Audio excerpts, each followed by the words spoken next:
ഒരു വീഡിയോ ഇവിടെ ഇറങ്ങിയിട്ടുണ്ട് എന്ന് ഇവിടെ പറഞ്ഞു നമ്മൾ UA ടീമിൻ്റെ. അപ്പോൾ അത് ഞാൻ എടുത്ത് നോക്കിയായിരുന്നു. നമുക്ക് അതൊന്ന് അങ്ങ് പ്ലേ ചെയ്താലോ? ഒരു 10 മിനിറ്റേ ഉള്ളൂ.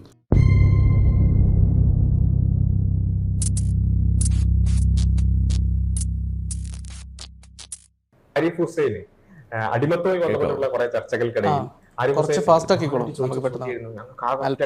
അടിമത്തം ഹലാലാണോ ഹറാമാണോ? അപ്പൊ നമ്മളതിന് കൃത്യമായി തന്നെ കഴിഞ്ഞ വീഡിയോകളിലൊക്കെ മറുപടി കൊടുത്തിട്ടുണ്ട്. ഞങ്ങൾ അതിന് രേഖാമൂലവും മറുപടി കൊടുത്തിട്ടുണ്ട്. സ്വതന്ത്രനായ ഒരു വ്യക്തിയെ അഥവാ യുദ്ധബന്ധിയല്ലാത്തവരെ അടിമയാക്കുന്നത് ഹറാമാണ് എന്നുള്ളതാണ് നമ്മൾ കൊടുത്തിട്ടുള്ള. ആരിഫ് ഹുസൈന് അടിമത്തവുമായി ബന്ധപ്പെട്ടുള്ള കുറെ ചർച്ചകൾക്കിടയിൽ ആരിഫ് ഹുസൈൻ പ്രധാനമായിട്ട് ചോദിച്ച ചോദ്യമായിരുന്നു, ഞങ്ങൾക്ക് ആ ഒറ്റ കാര്യം അറിയുന്നുണ്ട്, അടിമത്തം ഹലാലാണോ ഹറാമാണോ? അപ്പൊ നമ്മളതിന് കൃത്യമായി തന്നെ കഴിഞ്ഞ വീഡിയോകളിലൊക്കെ മറുപടി കൊടുത്തിട്ടുണ്ട്. ഞങ്ങൾ അതിന് രേഖാമൂലവും മറുപടി കൊടുത്തിട്ടുണ്ട്. സ്വതന്ത്രനായ ഒരു വ്യക്തിയെ അഥവാ യുദ്ധബന്ധിയല്ലാത്തവരെ അടിമയാക്കുന്നത് ഹറാമാണ് എന്നുള്ളതാണ് നമ്മൾ കൊടുത്തിട്ടുള്ള മറുപടി. അപ്പൊ ഇതിനെ കോട്ട് ചെയ്തുകൊണ്ട് ഈ ചങ്ങാതി കൊടുത്ത ഹെഡിംഗ് എന്ന് വെച്ചാൽ അടിമത്തം ഹലാലാണ്, ആനമയിലൊട്ടകം ഒടുവിൽ സമ്മതിച്ചു. മാസ്കിംഗ് അത്തീസത്തിന് ആനമയിലൊട്ടകം എന്ന് പറയുന്നത് എന്നോട് ഉദ്ദേശിക്കുന്നത് ഒടുവിൽ സമ്മതിച്ചു എന്നാണ്. അപ്പോൾ നമ്മൾ പറഞ്ഞ ഹറാമാണെന്നാണ് ഇയാൾ ഹെഡിംഗ് കൊടുത്ത് ഹലാലാണെന്ന് സമ്മതിച്ചു എന്നാണ്. അപ്പൊ എന്താണ് ഇയാളുടെ പ്രശ്നം എന്ന് ചോദിച്ചാൽ ഇയാൾ പ്രധാനമായിട്ട് ഉദ്ദേശിക്കുന്നത് യുദ്ധബന്ധികളുടെ അവരുടെ സ്വാതന്ത്ര്യം റെസ്ട്രിക്ട് ചെയ്യുന്നത്, അവരെ പണിയെടുപ്പിക്കുന്നത് ഇസ്ലാം എപ്പോഴും ഹലാലാണ്, നിങ്ങൾ സമ്മതിച്ചല്ലോ എന്നുള്ളതാണ് പ്രധാനം. അപ്പൊ ഇയാൾക്ക് ഭയങ്കര പ്രശ്നമുണ്ട്. യുദ്ധബന്ധികൾ അങ്ങനെ അവരെ ഫ്രീഡം റെസ്ട്രിക്ട് ചെയ്യുന്നതിൽ അവരെ കൊണ്ട് പണിയെടുപ്പിക്കുന്നതിൽ ആരിഫ് ഹുസൈൻ കാര്യമായ പ്രശ്നം ഉണ്ടെന്നാണ് മനസ്സിലാക്കുന്നത്. അതുകൊണ്ട് തന്നെ ആരിഫ് ഹുസൈന് മുമ്പിൽ ഞങ്ങൾ മുന്നോട്ട് വെക്കുന്ന പ്രധാനമായി 2 ഓപ്ഷൻസ് ആണ്. കാരണം ആരിഫ് ഹുസൈൻ ജീവിക്കുന്നത് ഇന്ത്യയിലാണ്. ഇന്ത്യയെ സംബന്ധിച്ചിടത്തോളം ഇന്ത്യ ജനീവ കൺവെൻഷനിൽ ഒപ്പുവെച്ചിട്ടുള്ള ഒരു രാജ്യമാണ്. ആ ജനീവ കൺവെൻഷനെ സംബന്ധിച്ചിടത്തോളം ഒരു യുദ്ധബന്ധികളായി കിട്ടുന്ന ആളുകളെ അവരെ സ്വാതന്ത്ര്യം റെസ്ട്രിക്ട് ചെയ്യാം, അവരെ പണിയെടുപ്പിക്കാം, ഈവൻ സ്വകാര്യ വ്യക്തികളെ കൊണ്ടടക്കം പണിയെടുപ്പിക്കാൻ പറ്റും. അപ്പോൾ ആരിഫ് ഹുസൈൻ ഒരു നിലക്കും അംഗീകരിക്കാൻ പറ്റില്ല, അത് ആലോചിക്കാൻ തന്നെ പറ്റില്ല. എന്താണ് ഈ ആധുനിക ലോകത്തിൽ എങ്ങനെ പറ്റിയ പർച്ചനെ വിളിക്കാൻ പറ്റില്ല, എന്താ ചെയ്യുക എന്നൊക്കെ ഭയങ്കര ഇടങ്ങാറാണ്. അപ്പൊ എന്തെങ്കിലും ആരിഫ് ഹുസൈൻ അത്രയും ഇടങ്ങാറുണ്ടെങ്കിൽ യുദ്ധബന്ധികളായി പിടിക്കപ്പെടുന്ന ആളുകളെ ഇങ്ങനെ അവരെ സ്വാതന്ത്ര്യം റെസ്ട്രിക്ട് ചെയ്ത് അവരെ കൊണ്ട് പണിയെടുപ്പിക്കുന്നതിൽ ആരിഫ് ഹുസൈൻ കാര്യമായി ഇടങ്ങാറുണ്ടെങ്കിൽ ഒന്നുകിൽ ആരിഫ് ഹുസൈൻ കോടതിയിൽ പോകുക, അല്ലെങ്കിൽ ബഹിരാകാശത്തേക്ക് പോകുക. ഇതാണ് ഞങ്ങൾക്ക് പറയുന്നത്. കാരണം എന്താ വെച്ചാൽ ആരിഫ് ഹുസൈൻ ഇന്ത്യയിലാണല്ലോ.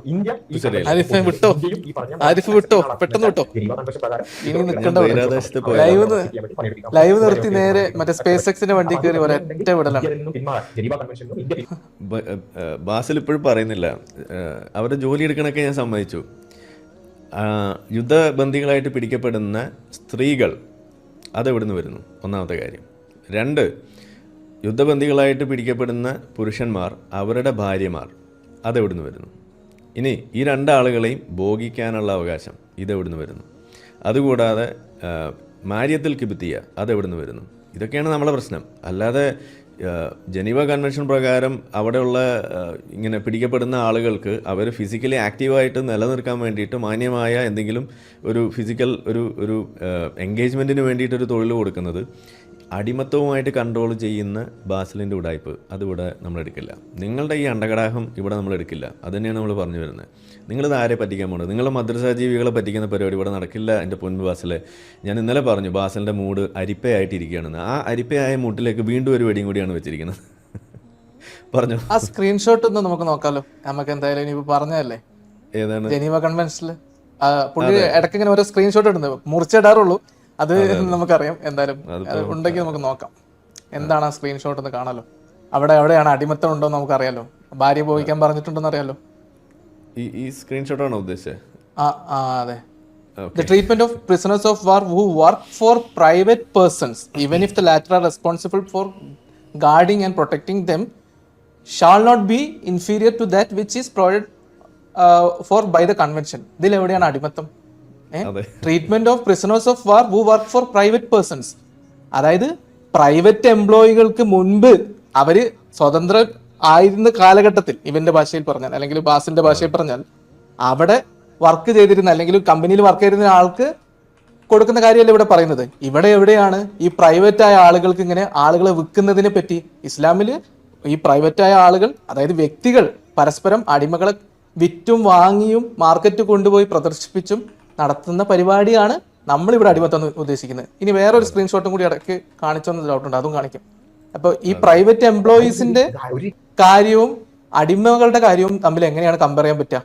അവര് മുൻപ്, യുദ്ധത്തിന്റെ മുൻപ് അവര് ഏതൊരു കമ്പനിക്കോ അല്ലെങ്കിൽ ഒരു പ്രൈവറ്റ് എംപ്ലോയറുടെ കീഴിൽ വർക്ക് ചെയ്യായിരുന്നു. അതിന് ശേഷം നടന്ന ആ യുദ്ധത്തിന്റെ ഭാഗമായിട്ട് അവര് ഈ വരുന്ന അധിനിവേശ ശക്തിയുടെ കീഴിലാവുമ്പോൾ അതിന് പകരമായിട്ട് വരുന്ന ചില പരിഹാരങ്ങളെ കുറിച്ചാണ് പറയുന്നത്. അതിന് അടിമത്വവുമായിട്ട് എന്താണ് ബന്ധം? ഓക്കെ, അടുത്ത സ്ക്രീൻഷോട്ട് എന്താണ്? The state of a person is okay post സ്ലേവറിയുടെ ഒരു ഡെഫിനിഷൻ കൊടുത്തിരിക്കുകയാണ്. ഓക്കെ. അപ്പൊ ഇതും അതും തമ്മിൽ എന്താ ബന്ധം? എനിക്ക് മനസ്സിലായില്ല ഇതെങ്ങനെയാണ് ഈ സ്ക്രീൻഷോട്ടൊക്കെ കാണിച്ചിട്ടും ഇവരുടെ വിശ്വാസങ്ങൾക്ക് മനസ്സിലാവാത്തത്. ഇത് മദ്രസ ജീവികളെ പറ്റിക്കാൻ ഇതൊക്കെ മതിയെന്ന്. കുറച്ച് ഡിക്ഷണറിയുടെ സ്ക്രീൻഷോട്ട്, ജനീവ കൺവെൻഷൻ എന്നൊക്കെ ഒരു 10 തവണ പറഞ്ഞു കഴിഞ്ഞാൽ അവരങ്ങ് കണ്ണ് മഞ്ഞളിക്കും. അതാണ് ഉണ്ടാവുക. അപ്പോൾ ഏതായാലും ഇതാണ് ബാസിലോട്ട് എടുത്തു വെച്ചിരിക്കുന്ന നിയമയുടെ മതി. നമുക്കത് കണ്ടേക്കാം. എന്തായാലും ഞാൻ കണ്ടിട്ടില്ല എപ്പോഴാണ്. അത്രയും നടന്നിട്ടുണ്ടെങ്കിൽ യുദ്ധബന്ദികളായി പിടിക്കപ്പെടുന്ന ആളുകളെ ഇങ്ങനെ അവരെ സ്വാതന്ത്ര്യം പ്രൊട്ടക്ട് ചെയ്ത് അവരോട് പണിയെടുപ്പിക്കുന്നതിൽ ആരിഫ് ഹുസൈൻ കാര്യമായി ഇടങ്ങേറിട്ടുണ്ടെങ്കിൽ ഒന്നുകിൽ ആരിഫ് ഹുസൈൻ യുദ്ധബന്ദികളല്ല ബാസിലെ നമ്മുടെ പ്രശ്നം. ഇതെന്തിനാണ് യുദ്ധബന്ദികളിലേക്ക് കൊണ്ട് കെട്ടുന്നത്? ഇസ്ലാമിൽ അടിമത്തം എന്ന് പറയുന്നത് യുദ്ധബന്ദികളാകുന്നത് ഒരു വഴി മാത്രമാണ്. അതുകൂടാതെ അടിമ ആയിട്ടുള്ള ആൾ വേറൊരു അടിമയ്ക്ക് കല്യാണം കഴിപ്പിച്ച് അതിലുണ്ടാകുന്ന കുട്ടിയും അടിമയാണ് ഇസ്ലാമിൽ. നമ്മളത് പ്രൂവ് ചെയ്ത് കാണിച്ചതല്ലേ, തെളിവുകൾ വെച്ചതല്ലേ. എന്താണ് ബാസിലൈമ തൊടാത്തത്? എന്താണ് മാര്യത്തിൽ കിബിത്തിയയുടെ കാര്യം മിണ്ടാത്തത്? മാര്യത്തിൽ കിബിത്തിയെ ഇട്ട് പൂശിയ കഥ നമ്മൾ പറഞ്ഞിട്ട് എന്താ മിണ്ടാത്തത്? ഇബ്രാഹിം എന്ന് പറയുന്ന കുട്ടിയുടെ കഥ എന്താ മിണ്ടാത്തത്? സഫിയെ പിടിച്ചിട്ട് കെട്ടിയിട്ട് സഫിയെ വേറെ ആൾ കൊണ്ടുപോയി എന്ന് പറഞ്ഞപ്പോൾ അത് മുഹമ്മദ് നബിക്ക് വേണം, മുഹമ്മദ് നബി എടുക്കണമായിരിക്കും നല്ലതെന്ന് പറഞ്ഞപ്പോൾ കുറച്ച് വേറെ പെണ്ണുങ്ങളെ കൊടുത്തിട്ട് സഫിയനെ കൈക്കലാക്കിയിട്ട് അന്ന് രാത്രി തന്നെ പൂശിയ കഥ എന്താ ബാസിൽ പറയാത്തത്? അടിമച്ചന്തകൾ എന്ന് പറയുന്ന സാധനം എവിടെയാണ് ആധുനിക ലോകത്തുള്ളത്? ഇസ്ലാമിൽ അതുണ്ടല്ലോ.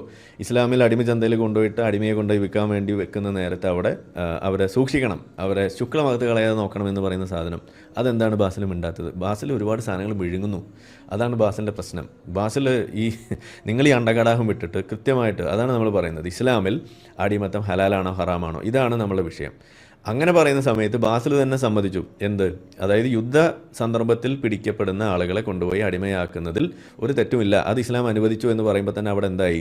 ഇസ്ലാമിൽ അടിമത്തം ഹലാലാണെന്ന് വന്നു. ഇത് തന്നെയാണ് ഞാൻ ആ പോസ്റ്റിലിട്ടത്. ഇത് മനസ്സിലാക്കാൻ നിങ്ങളുടെ മദ്രസ ബ്രെയിന് സാധിക്കുന്നില്ലെങ്കിൽ അത് നമ്മുടെ കുഴപ്പമല്ല. നിങ്ങൾ ഒന്നുകൂടി പോയിരുന്ന് ആലോചിക്കുക. ഏതായാലും ബാസിൽ ആ ഓട്ടയായ മൂട്ടിലേക്ക് വീണ്ടും വീണ്ടും വെടി ഇങ്ങനെ വെച്ചുകൊണ്ടിരിക്കുന്നത് ഒരു വല്ലാത്തൊരു ചൈത്താണ്. ബാസിൽ ഒന്ന് കുറയ്ക്കണം എന്നാണ് പറയാനുള്ളത്. എന്താണ് ജസീം എന്താ പറയാമെന്ന്? ഓക്കെ, ഞാൻ ആ ലിങ്ക് അയച്ചിട്ട് നമുക്ക് എന്തായാലും ആ വചനം വായിക്കാലോ. ഇവിടെ പ്രിസണേഴ്സ് ഓഫ് വാറായിട്ട് കൂടുതൽ പിടിക്കാറ് പട്ടാളക്കാരെയാണ്. ബാക്കിയുള്ളവരൊക്കെ സിവിലിയൻസ് ഒക്കെ ഒഴിഞ്ഞു പോകാറാണ് പതിവ്. ഇനി ഇന്നത്തെ യുദ്ധങ്ങളൊക്കെ നോക്കിക്കഴിഞ്ഞാൽ ഇനി റഷ്യ ഇതുമായി ബന്ധപ്പെട്ട ചില യുദ്ധക്കുറ്റങ്ങൾ ചെയ്തിട്ടുണ്ട്. അതായത് അവർ പിടിച്ച സ്ഥലത്തെ ഈ ബാസിലി പറയുന്ന വാദം തന്നെ ഇന്നത്തെ നിയമങ്ങൾക്ക് എതിരാണ് എന്നുള്ളതിന്റെ വലിയ തെളിവ് റഷ്യ ഉക്രൈനിൽ ഒരു സംഭവം നിങ്ങൾക്ക് അറിയാം. റഷ്യ ഉക്രൈനിന്റെ പല പ്രദേശങ്ങളും അവരുടെ കീഴിലാക്കിയ സമയത്ത് ഉക്രൈനികളായ കുട്ടികളെ അവരുടെ നാട്ടിലേക്ക് കൊണ്ടുപോയി. അത് യുദ്ധക്കുറ്റമായിട്ടാണ് കരുതുന്നത്. അതിനെക്കുറിച്ചുള്ള അന്വേഷണങ്ങളും കാര്യങ്ങളൊക്കെ നിങ്ങൾക്ക് റിപ്പോർട്ടുകളൊക്കെ നെറ്റിൽ പരിധിയിൽ കാണാം. അവരുടെ കുട്ടികളെ, അതായത് ഉക്രൈനികളായ കുട്ടികളെ അവരുടെ നാട്ടിലേക്ക് അവർ പിടിച്ചുകൊണ്ട് പോയി. ആ കുട്ടികളുടെയോ അവരുടെ മാതാപിതാക്കളുടെയോ അല്ലെങ്കിൽ ഉക്രൈനികളുടെയോ അനുവാദമില്ല.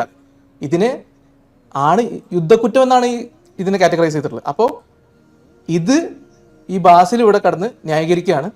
ഇത് എന്താണ്?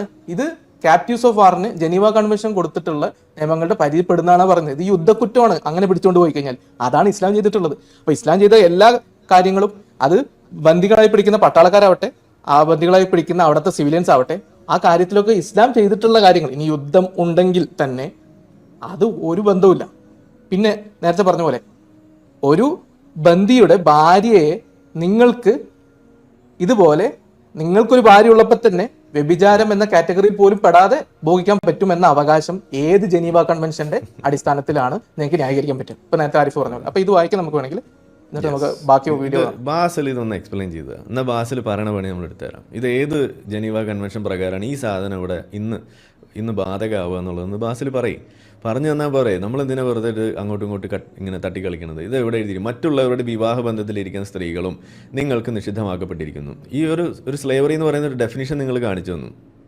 അത് എന്താണ്? ഏതൊരു ഡിക്ഷണറി എന്നാണ് കാണിച്ചത്. ഇസ്ലാമിലൊരു ഡെഫിനിഷൻ ഉണ്ടല്ലോ, വലത് കൈ ഉടമപ്പെടുത്തിയവർ എന്ന് പറയുമ്പോൾ എന്താണത്? വിവാഹ ബന്ധത്തിലിരിക്കുന്ന സ്ത്രീകളും നിങ്ങൾക്ക് നിഷിദ്ധമാക്കപ്പെട്ടിരിക്കുന്നു. നിങ്ങളുടെ കൈകൾ ഉടമപ്പെടുത്തിയവർ, വലത് കൈ ഉടമപ്പെടുത്തിയവർ, ബ്രാക്കറ്റിൽ അടിമ സ്ത്രീകൾ എന്താണത് ഒഴികെ നിങ്ങളുടെ മേൽ അള്ളാഹുവിൻ്റെ നിയമം അത്ര ഇത്. അതിനപ്പുറമുള്ള സ്ത്രീകളുമായി നിങ്ങളുടെ ധനം മഹറായി നൽകിക്കൊണ്ട് നിങ്ങൾ തേടുന്നത് നിങ്ങൾക്ക് അനുവദിക്കപ്പെട്ടിരിക്കും. നിങ്ങൾ തേടുന്നത് വിവാഹമൊന്നും അതിനകത്തില്ല, ലൈംഗിക ബന്ധമാണ് ഉദ്ദേശിക്കുന്നത്. ഇനി നിങ്ങൾ വൈവാഹിക ജീവിതം ലക്ഷ്യമാക്കുന്നവരായിരിക്കണം എന്നൊക്കെ പറഞ്ഞ് ബാക്കി പോകണം. അപ്പോൾ ഇവിടെ ആ വാക്ക് വലത് കൈ ഉടമപ്പെടുത്തിയവർ, അടിമ സ്ത്രീകൾ, ഇതെവിടെയാണ് യുദ്ധ സന്ദർഭത്തിൽ വരുന്നത്? നിങ്ങളൊന്ന് പറഞ്ഞുതരൂ. ഏത് സ്ത്രീകളാണ് യുദ്ധ സന്ദർഭത്തിൽ നിങ്ങളുമായിട്ട് ഏറ്റുമുട്ടുന്നത്? എവിടെയാണ് അവിടെ നിങ്ങൾ പിടിക്കപ്പെടുന്ന പുരുഷന്മാരുടെ ഭാര്യമാർ, നിങ്ങളുമായി ഏറ്റുമുട്ടിയ സൈനികൻ്റെ ഭാര്യ നിങ്ങളുടെ അടിമയാവുന്നത് എവിടെയാണ്? ഏത് പ്രിസണർ ഓഫ് വാർ നിയമത്തിൽ, ഏത് ജനീവ കൺവെൻഷനിലാണ് അങ്ങനെ പറഞ്ഞിരിക്കുന്നത്? ഒന്ന് കാണിച്ചതാണ്. ഇന്ത്യ പാകിസ്ഥാൻ യുദ്ധം നടക്കുന്നു, പാകിസ്ഥാൻകാരനെ ഇന്ത്യക്കാരൻ പിടിക്കുന്നു. ആ പാകിസ്ഥാൻകാരനായ പട്ടാളക്കാരൻ്റെ ഭാര്യയെയും ഇവിടെ ഇട്ട് പൂശാം എന്ന് ഏത് ജനീവ കൺവെൻഷനിലാണ് പറഞ്ഞത്? ഇസ്ലാം അത് പഠിപ്പിക്കുന്നുണ്ട്. കാരണം എന്താണ്? ഇതിൻ്റെ ബാക്കി വേറൊരു ആയത്തുണ്ടല്ലോ, ആ ആയത്തും കൂടി ഒന്ന് നമ്പർ എടുത്തിട്ടാൽ നമുക്കതും കാണിക്കാം. അതായത് അവർ ശങ്കിച്ച് നിൽക്കുകയാണ് നമ്മളുടെ സഹാബികൾ. അതായത് ഇവരുടെ ഭർത്താക്കന്മാർ ജീവിച്ചിരിക്കുന്നു, അതായത് സൈനികർ ജീവിച്ചിരിക്കുകയാണ്, അപ്പോൾ ഞങ്ങൾ എങ്ങനെ അവരുടെ ഭാര്യമാരെ പൂശും എന്ന് ചോദിക്കുമ്പോൾ അപ്പോഴാണ് ഈ സാധനം വരുന്നത്, ഇതുപോലുള്ളൊരു ആയത്ത്. എന്താണത്? അവരുടെ ഭർത്താക്കന്മാർ ജീവിച്ചിരുന്നാലും കുഴപ്പമില്ല, കാരണം അവർ നിങ്ങളുടെ വലത് കൈ ഉടമപ്പെടുത്തിയ ആളുകളാണല്ലോ എന്ന് പറയുന്നതാണ് ഈ സാധനം. വിവാഹബന്ധത്തിലിരിക്കുന്ന സ്ത്രീകളും നിഷിദ്ധമാണ്, എക്സെപ്റ്റ് നിങ്ങളുടെ വലത് കൈ ഉടമപ്പെടുത്തിയ സ്ത്രീകൾ എന്ന് പറഞ്ഞാൽ അവരുടെ പുരുഷന്മാർ ജീവിച്ചിരിക്കുന്നുണ്ടെങ്കിൽ പോലും നിങ്ങൾക്ക് അവരെ പൂശാം എന്ന് ആയത്തിറക്കി പഠിപ്പിച്ചു കൊടുക്കുകയാണ് ചെയ്യുന്നത്. ഇതെങ്ങനെയാണ് ബാസിൽ ഏത് ജനീവ കൺവെൻഷൻ പ്രകാരമാണെന്നൊന്ന് പറയും. ഇവിടെ ആരിഫ് ഒരു കോടതിയിലേക്കും പോകുന്നില്ല, ഒരു ബഹിരാകാശത്തേക്കും പോകണ്ട. ഇസ്ലാമാണ് ഈ 2 സ്ഥലത്തേക്കും പോകാൻ പോണത്. കോടതിയിൽ ഏതായാലും കയറാൻ പോകണില്ല, അത് വേണമെങ്കിൽ കയറ്റാം. പക്ഷേ ബഹിരാകാശത്ത് ഓൾറെഡി അവിടെ നിൽക്കുകയാണ്. അവിടെ നിന്ന് ഇറങ്ങി വരാനുള്ള വല്ല സാധ്യത അതാണ് ഇപ്പോൾ ബാസിൽ ഇവിടെ ഇല്ലാതെയാക്കുന്നത്. അപ്പോൾ ഇതാണ് കഥ. ഇനി എന്താണ് ഇതിൽ നമുക്ക് ആഡ് ചെയ്യാനുള്ളത്? കൈപ്പള്ളി, വെൽക്കം. ഹലോ കൈപ്പള്ളി, ഇല്ല, ഒറ്റ കാര്യം ഞാൻ പറയാം, എന്നിട്ട് നമുക്ക് കൈപ്പള്ളിക്ക് വേണമെങ്കിൽ വല്ല കമന്റും പറയാനുണ്ടെങ്കിൽ പറഞ്ഞത് നമുക്ക് വീഡിയോ ആകണം. ഇപ്പൊ ഈ പറഞ്ഞ കാര്യത്തിൽ ഞാൻ ബാസിനോട് വേറൊരു ചോദ്യം കൂടി ചോദിക്കുകയാണ്. ഇസ്ലാമിൽ എത്ര യുദ്ധങ്ങളായിട്ട് ഇന്ന് നമ്മൾ കാണുന്ന യുദ്ധം പോലെയുള്ള യുദ്ധങ്ങൾ നടന്നിട്ടുണ്ട്? അങ്ങോട്ട് ആക്രമിക്കാതെ ഇങ്ങോട്ട് ആക്രമിച്ച് തിരിച്ചടിക്കുന്ന എത്ര യുദ്ധങ്ങൾ നടന്നിട്ടുണ്ട് എന്ന് കൂടി പറയാം. യുദ്ധ കുറ്റവാളികളുടെ കാര്യമാണല്ലോ പറഞ്ഞത്. അതായത് ഒരു പ്രകോപനവും ഇല്ലാതെ അങ്ങോട്ട് ആക്രമിച്ചിട്ട്, അതും ഇങ്ങോട്ട് ഒരു തരത്തിലും ആക്രമിക്കാതെ അങ്ങോട്ട് ആക്രമിച്ചിട്ടുള്ള എത്ര തരം യുദ്ധങ്ങൾ മുഹമ്മദ് നടത്തിയിട്ടുണ്ട്, അതിന്റെ ഭാഗമായിട്ട് എത്ര അടിമകളെ പിടിച്ചിട്ടുണ്ട്. അപ്പോൾ ആ കണക്കും കൂടി ബാസിൽ പറയണം. കാരണം യുദ്ധം എന്ന് വീണ്ടും വീണ്ടും ആവർത്തിച്ചുകൊണ്ടിരിക്കുന്നത്. ഇസ്ലാമിൽ എത്ര യുദ്ധങ്ങൾ നടന്നിട്ടുണ്ട് എന്നുള്ളത് ആദ്യം നമുക്ക് പറഞ്ഞു തന്നു കഴിഞ്ഞാൽ ആ യുദ്ധത്തിന്റെ നിർവചനത്തിൽ അടിപ്പെട്ടതായിരിക്കണം. അല്ലാതെ വെറുതെ കരാറുണ്ട്, ഞങ്ങൾ പോയി ആക്രമിച്ച് അവരെ ഈ രോമം വളർന്ന കുട്ടികളൊക്കെ കൊന്നു എന്നൊക്കെ പറഞ്ഞ് അതൊക്കെ ഉഡായിപ്പ് പരിപാടിയാണ്. നിങ്ങൾക്ക് കരാർ അങ്ങനത്തെ കാര്യങ്ങളൊന്നും എടുക്കില്ല. ഇങ്ങോട്ട് ആക്രമിച്ചതിന് ഭാഗമായിട്ട് തിരിച്ചടിക്കുന്ന എത്ര യുദ്ധങ്ങൾ ഇസ്ലാമിൽ ഉണ്ടായിട്ടുണ്ട്, അതിന്റെ ഭാഗമായിട്ടുള്ള അടിമത്തത്തെ കുറിച്ച് കൂടി നിങ്ങൾ പറയണം. അത് മാത്രമേ നിങ്ങൾ പറഞ്ഞ നിർവചനത്തിൽ വരുള്ളൂ. പക്ഷെ നേരെ തിരിച്ചുള്ള കുറെ ഉദാഹരണം എനിക്ക് പറയാൻ പറ്റും. ബനൂ ഖുറൈള മുതൽ ഒരുപാട് ഉദാഹരണങ്ങളിൽ അങ്ങോട്ട് ചെന്ന് ആക്രമിച്ച് അതും ഇല്ലാത്ത കാരണം പറഞ്ഞ് അവര് സമാധാനത്തിന് തയ്യാറായ സമയത്ത് പോലും, അവർ കീഴടങ്ങാൻ തയ്യാറായ സമയത്ത് പോലും അവരുടെ ആൾക്കാരെ കൊന്നു കൊലവിളിച്ച കഥകളും അവരുടെ പെൺകുട്ടികളെയും പെണ്ണുങ്ങളെയും ഒക്കെ ഇങ്ങോട്ട് കൊണ്ടുവരികയും രോമം വളരാത്ത കുട്ടികളെ കൊന്നതിന്റെ ഒക്കെ കഥ നിരവധിയുണ്ട്. ഇപ്പൊ ബനു ഖുറൈള, ഹൈബർ, ഒരുപാട് നമുക്ക് പറയാൻ പറ്റും. പക്ഷെ നിങ്ങൾ ഈ പറഞ്ഞ ഇന്നത്തെ കാലഘട്ടത്തിലെ യുദ്ധത്തിന്റെ നിർവചനത്തിൽ പെടുന്ന യുദ്ധം എത്ര എണ്ണം മുഹമ്മദ് ചെയ്തിട്ടുണ്ട് അതുകൂടി പറയണം. എന്നാൽ മാത്രമേ ഈ യുദ്ധത്തിന്റെ ക്ലോസ് എടുക്കാൻ പറ്റൂ. ഓക്കെ, കേൾക്കുന്നുണ്ടോ? ഇതിനെല്ലാം നമ്മൾ ഈ സൗണ്ട് കുറച്ച് കുറവാണ് കേട്ടോ കൈപ്പള്ളി, എന്നാലും ലേശം കൂട്ടിക്കോ. കരാറുകളുടെ കാര്യവും അതേപോലെ ബാക്കിയുള്ള യുദ്ധമാണോ അടിമയാണോ ഇതെല്ലാം നമ്മൾ മാറ്റി നിർത്തുക. ഒരു സ്ത്രീയുമായി ഒരു സെക്ഷൽ റിലേഷൻഷിപ്പിൽ ഏർപ്പെടുന്നതിന് മുൻപ് വളരെ പ്രധാനപ്പെട്ട ഒരു കാര്യമുണ്ട്, കൺസെൻ്റ് എന്ന് പറഞ്ഞൊരു കാര്യം. ഈ കൺസെൻ്റ് എന്ന് പറയുമ്പോഴത്തേക്കും ചുമ്മാ വാക്കാലുള്ള ഒരു കൺസെൻ്റ് അല്ല. ആരാണ് കൺസെൻറ്റ് ചോദിക്കുന്നത്, കൺസെൻറ്റ് കൊടുക്കുന്ന വ്യക്തിയും കൺസെൻറ്റ് ചോദിക്കുന്ന വ്യക്തിയും തമ്മിലുള്ള അവരുടെ ലെവൽ ഓഫ് കൺട്രോൾ എത്രയുണ്ടെന്നുള്ളത് വളരെ പ്രധാനമാണ്. ഒരു അബലയായ ഒരു സ്ത്രീയെടുത്ത് കൺസെൻറ്റ് ചോദിക്കുന്നത് ഈക്വലായിട്ടുള്ളൊരു വ്യക്തിയെടുത്ത് കൺസെൻറ്റ് ചോദിക്കുന്നതിൻ്റെയും ഈ ഒരു വ്യത്യാസം പലപ്പോഴും ഈ അടിമകളെ ഭോഗിക്കുന്നതിനെ പറ്റി, അടിമയ്ക്ക് കൺസെൻറ്റ് കൊടുത്തോ ഇല്ലേ എന്ന് നിങ്ങൾക്ക് എങ്ങനെ അറിയാം എന്ന് ചോദിക്കുന്നൊരു ചോദ്യം പലപ്പോഴും ഒരുപാട് പേര് ചോദിച്ചിട്ടുണ്ട്. അടിമയ്ക്ക് കൺസെൻറ്റ് കൊടുക്കാൻ പറ്റില്ല. Because by virtue of her status as a slave or a POW, prisoner of war, അവിടെ കൺസെൻറ്റിന് പ്രസക്തിയില്ല. അടിമകൾക്കും ക്യാപ്റ്റീവ്സിനും കൺസെൻറ്റ് അവിടെ വിഷയമേ അല്ല. Because they are not equals. അവർക്ക് നിരസിക്കാനുള്ള ഒരു അവകാശമോ ഒരു ശേഷിയോ ഇല്ലാത്തപ്പോൾ നിങ്ങൾ അവരോട് കൺസെൻറ്റ് ചോദിച്ചിട്ട് സെക്സിലേക്ക് ഏർപ്പെടുന്നതിൽ അർത്ഥമില്ല. അതാണ് ബാക്കിയെല്ലാം റെഡ്യൂസ് ചെയ്ത് മാറ്റിയെടുത്ത് കഴിഞ്ഞിട്ട് ഈ ഒരു കാര്യം പൊസിഷൻ ഓഫ് പവറിൽ നിന്നുകൊണ്ട് നിങ്ങൾ കൺസെൻറ്റ് ചോദിച്ചിട്ട് എന്ത് കാര്യം? ഇവിടെ ഒരു കാര്യം, ഞാൻ ഈ കമൻറ്റ്, അതായത് ഇതിനൊരു റിപ്ലൈ ആയിട്ട് ഞാനൊരു 10 മിനിറ്റ് മുന്നേ ഇട്ടതാണ്. എൻ്റെ വിഷയം ഇതാണ്, അടിമത്തം ഇസ്ലാമിൽ ഹറാമാണോ, ഇതാണ് എൻ്റെ വിഷയമുള്ളൂ. ഫോർമാറ്റ് നിങ്ങൾ വെച്ചത് തന്നെ. ആനമയിൽ ഒട്ടകത്തിന് ഇസ്ലാമിൽ മാത്രം നിന്ന് സംവാദം നടത്താൻ ധൈര്യമുണ്ടെങ്കിൽ എന്നെ ബന്ധപ്പെടാവുന്നതാണ്. മുങ്ങാനുള്ള ബാക്കി ന്യായങ്ങൾ സ്വീകരിക്കുന്നതല്ല. ഇസ്ലാമാണ് ഇവിടെ സംവാദ വിഷയം. നിങ്ങളുടെ ബാക്കി സ്ഥിരം അണ്ടക്കടാഹൂടായ്പ് കയ്യിൽ വെച്ചാൽ മതി. ഇത് ഒരു കമൻറ്റ് ഞാൻ നേരത്തെ ഇട്ടതാണ്. ഇതിവിടെ ഞാനിപ്പോൾ വീണ്ടും ഇടുന്നു. നിങ്ങൾ കുറച്ച് നേരം പോയി നോക്കുക, അത് അവിടെ കാണില്ല. ഇത് സ്ഥിരമായിട്ട് സംഭവിച്ചുകൊണ്ടിരിക്കുകയാണ്. ഞാനതല്ലാതെ ഇവിടെ കമൻറ്റ് ഇട്ടിട്ടുണ്ട്. അപ്പോൾ ഉളുപ്പുണ്ടോ ആനമയിൽ ഒട്ടകം ടീമേ എന്നാണ് എനിക്ക് ചോദിക്കാനുള്ളത്. നിങ്ങൾ നിങ്ങളുടെ പോസ്റ്റിന് താഴെ നമുക്കൊരു കമൻറ്റ് ഇടാൻ പോലുമുള്ള സൗകര്യം തരാതെ ഇതേപോലെ കിടന്ന് ഒളിച്ചിരുന്നിട്ട് ഒളിയുദ്ധം നടത്തുന്ന ടീമാണ് വെല്ലുവിളിയായിട്ട് നടക്കുന്നത്. നിങ്ങളുടെ പോസ്റ്റിൻ്റെ താഴെ നമ്മൾ എപ്പോൾ കമൻറ്റ് ഇട്ടാലും ഇതാണ് അവസ്ഥ. എല്ലാം ഇതുപോലെ റിമൂവ് ചെയ്യുന്ന ഒരവസ്ഥ. കമൻറ്റ് ഡിലീറ്റ് ചെയ്യാറുണ്ടോ? ആ ലെവലാണ്. ഇതവിടെ കാണുന്നത്. ഞാനിപ്പോൾ ഇവിടെ ഇട്ടിട്ടുണ്ട്, നിങ്ങൾക്ക് പോയി നോക്കാം. ഇതിന് മുന്നേ ഞാൻ ഇട്ട കമൻറ്റ് ഉണ്ടെങ്കിൽ ഒന്ന് കാണിക്കുക. ഏതായാലും ഇപ്പോൾ ഇവിടെ നോക്കിയിട്ട് കാണുന്നില്ല. ഞാൻ ഇതിന് 6 റിപ്ലൈസ് എന്നാണ് കാണുന്നത്. 1 2 3 4 5 6 ഇപ്പോൾ ഇത് ഇവിടെ കാണുന്നു. ഇത് നമ്മളിനി റിഫ്രഷ് ചെയ്ത് നോക്കിയാൽ ചിലപ്പോൾ കാണില്ല. അത് മിക്കവാറും നമ്മൾ ബ്ലോക്ക് ചെയ്യുകയോ അല്ലെങ്കിൽ എന്തെങ്കിലും ചെയ്ത് കാണും. അതായിരിക്കും സംഭവിക്കണം. നമുക്ക് ഒന്നുകൂടി പോയി നോക്കാം. അപ്പോൾ ഇത് കമൻറ്റുകൾ ഇവിടെ ഡിലീറ്റ് ചെയ്യാണ് ഇവിടെ. അതാണ് സംഗതി. സോറി. അല്ല, ഈ കമൻറ്റുകൾ മാത്രമല്ല, വാർത്തകൾ പോലും ഇവരെ ബാധിക്കുന്ന വാർത്തകൾ, അതായത് ഇവരുടെ വാർത്തകൾ പോലും ഇപ്പം അൽ ജസീറ, മീഡിയ 1 അവരൊന്നും കാണിക്കുന്നുണ്ട്. ഇപ്പം അതവിടെ നിന്ന് പോയി റിഫ്രഷ് ചെയ്തു, സാധനം അവിടെ ഇല്ല. കണ്ടില്ലേ, ഇതവിടെ സാധനം ഇല്ല, അവിടെ പോയി. ഇത് 7 റിപ്ലൈ, 1 2 3 4 5 6. ഇത് നമ്മളെ സാധനം അവിടെ പോയി, കാണുന്നില്ല. ഇതാണ് ഉണ്ടായത്. അപ്പോൾ ഇത് ഞാനിപ്പോൾ രണ്ടാമത്തെ തവണ മൂന്നാമത്തെ തവണയാണ് ഈ കമൻറ്റ് ഇടുന്നത്. ഇതിൻ്റെ അപ്പുറത്തും ഞാൻ വേറെ ഇട്ടു, അതും അവിടെ കാണുന്നില്ല. അപ്പോൾ ഇവരുടെ സ്ഥിരം പരിപാടിയാണിത്. ഞാനിവിടെ ഇട്ടിട്ടുണ്ട്. ഇതിപ്പോൾ 12 മിനിറ്റ് മുന്നേ ഞാനിട്ട കമൻറ്റ് ഇവിടെ കാണാനില്ല. അപ്പോൾ ഇവരുടെ ഈ സ്ഥിരം പരിപാടിയാണിത്. നമ്മളിത് ക്ലിയറായിട്ട് ചോദിക്കുന്നു. നമ്മളുടെ വിഷയം ഇസ്ലാമാണ്, ആനമയിൽ ഒട്ടകം ടീം.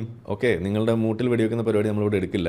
അപ്പോൾ അതുകൊണ്ട് നിങ്ങൾ കൃത്യമായിട്ട് ഇസ്ലാമിൽ അടിമത്തം ഹലാലാണോ ഹറാമോ, ഒരു ജനറൽ ഒരു സബ്ജക്റ്റ് അല്ല അത് വളരെ സ്പെസിഫിക് ആണ്. ഇസ്ലാം തന്നെയാണ് അവിടുത്തെ വിഷയം. അതിൽ ഹലാലാണോ ഹറാമാണ്, അതിൽ കണ്ടീഷൻസ് ഒന്നും നമ്മുടെ വിഷയമല്ല. ആധുനിക ലോകത്ത് അടിമത്തം ഹറാമാണ്.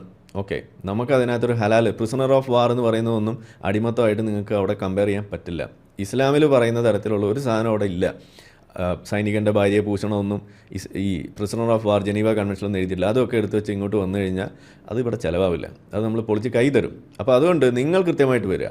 ഇസ്ലാമിൽ അടിമത്തം എന്ന് പറയുന്ന സാധനം, ഒരു മനുഷ്യനെ വേറൊരു മനുഷ്യൻ കീഴിലാക്കുക, അവനെ ലൈംഗികമായിട്ട് ഉപയോഗിക്കുക, അതുപോലുള്ള ഓരോ കാര്യങ്ങൾക്കും വിധേയനാക്കുക, അടിമച്ചന്തയിൽ കൊണ്ടുപോയി വിൽക്കുക, സമ്മാനമായിട്ട് കൊടുക്കുക, ഇഞ്ചാതി പരിപാടികൾ, അത് ഇസ്ലാമിൽ ഹലാലാണോ ഹറാമാണോ, ഇതാണ് നമ്മുടെ ചോദ്യം. അത് അഡ്രസ്സ് ചെയ്യാൻ കൃത്യമായിട്ട് ഇസ്ലാം എന്ന വിഷയത്തിൽ അടിയുറച്ച് നിന്നുകൊണ്ട് നിങ്ങൾക്ക് അതിൽ സംവാദത്തിന് ധൈര്യമുണ്ടെങ്കിൽ നിങ്ങൾ മുന്നോട്ട് വരണം എന്നാണ് എനിക്ക് പറയാനുള്ളത്. അത് നിങ്ങൾ കാണിക്കണം. അതല്ലാതെ ഇതേപോലെ ഈ ഇടുന്ന കമൻറ്റുകൾ ഡിലീറ്റ് ചെയ്ത് കളഞ്ഞിട്ട് ഇതേപോലെ നിങ്ങൾ ഈ ഒളിയുദ്ധം നടത്താനാണ് നിങ്ങൾ ഉദ്ദേശിക്കുന്നുണ്ടെങ്കിൽ അത് നടക്കില്ല.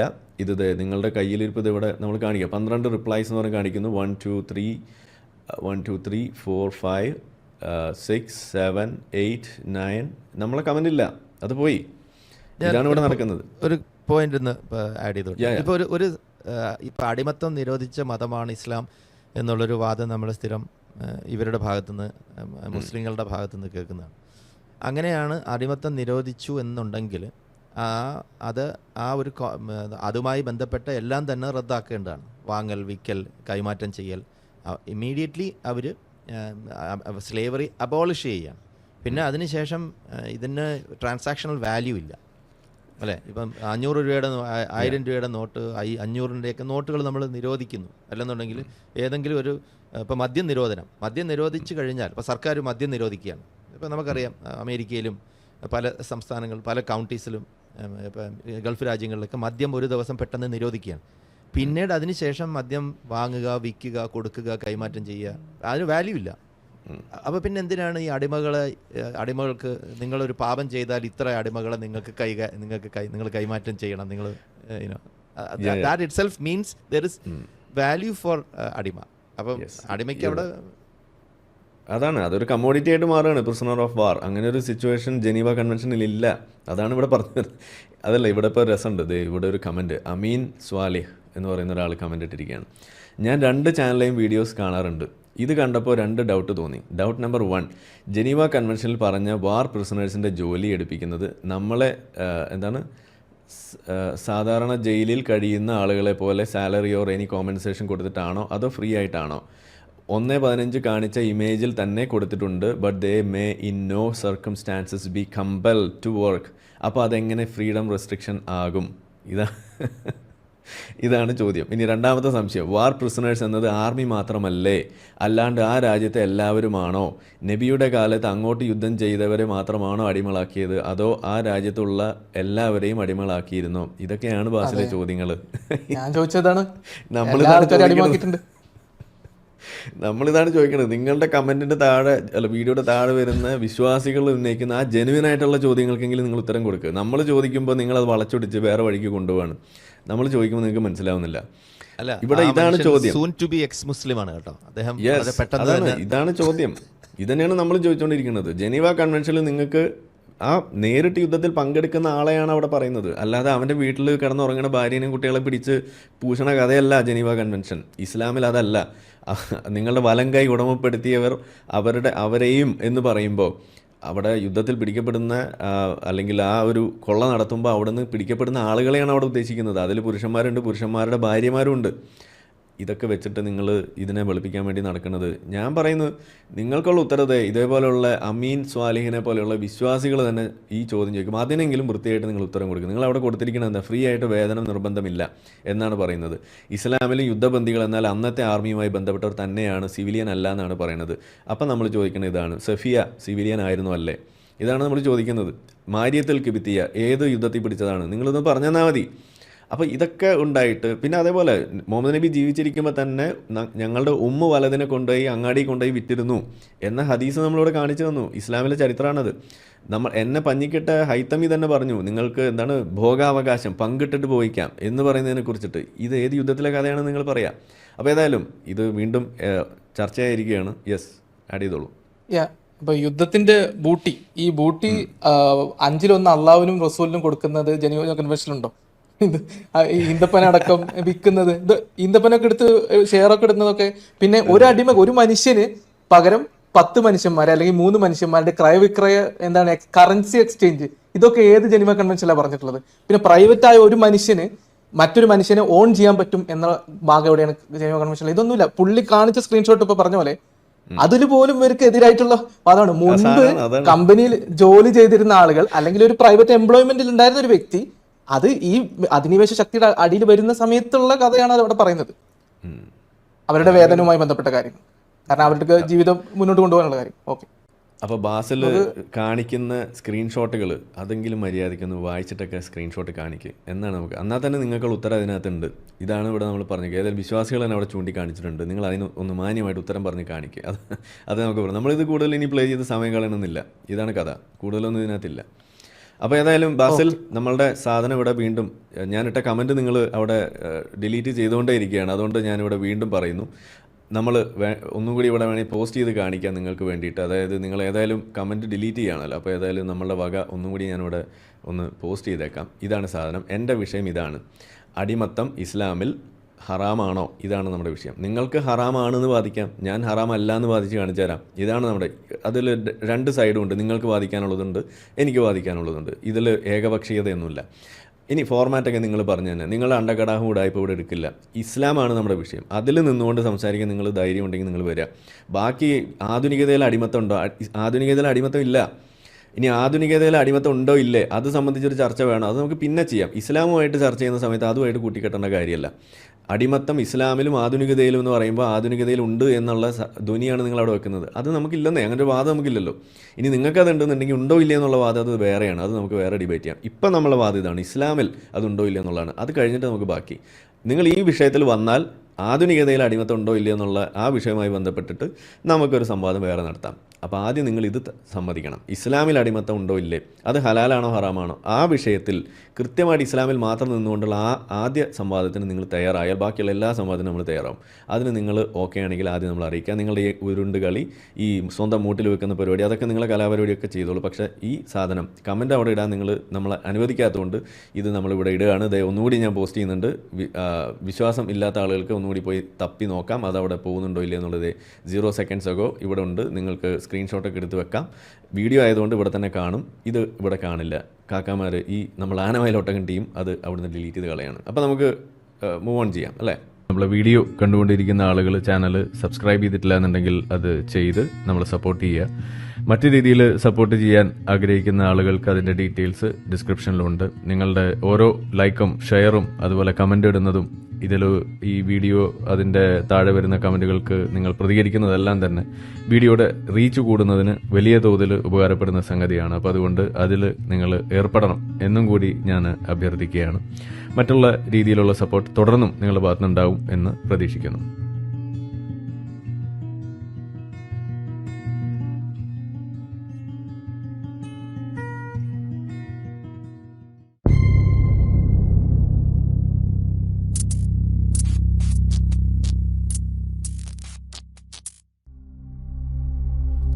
Dingahu Akbar, Dingahu Akbar, Dingahu Akbar, Dingahu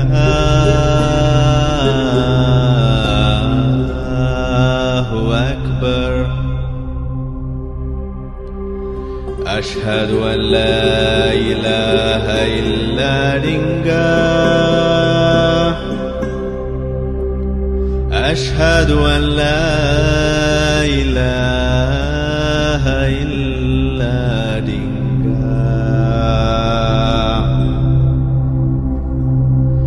أشهد أن ميتم يا الرسول دينك. أشهد أن ميتم يا الرسول دينك.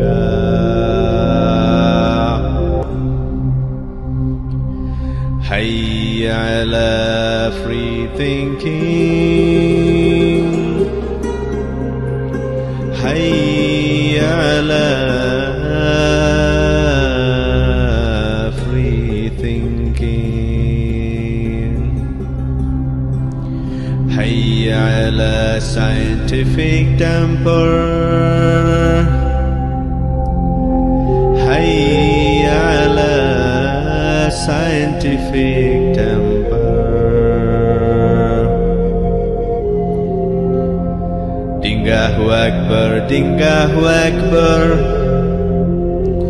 La ilaha illa Dingah. La ilaha illa Dingah.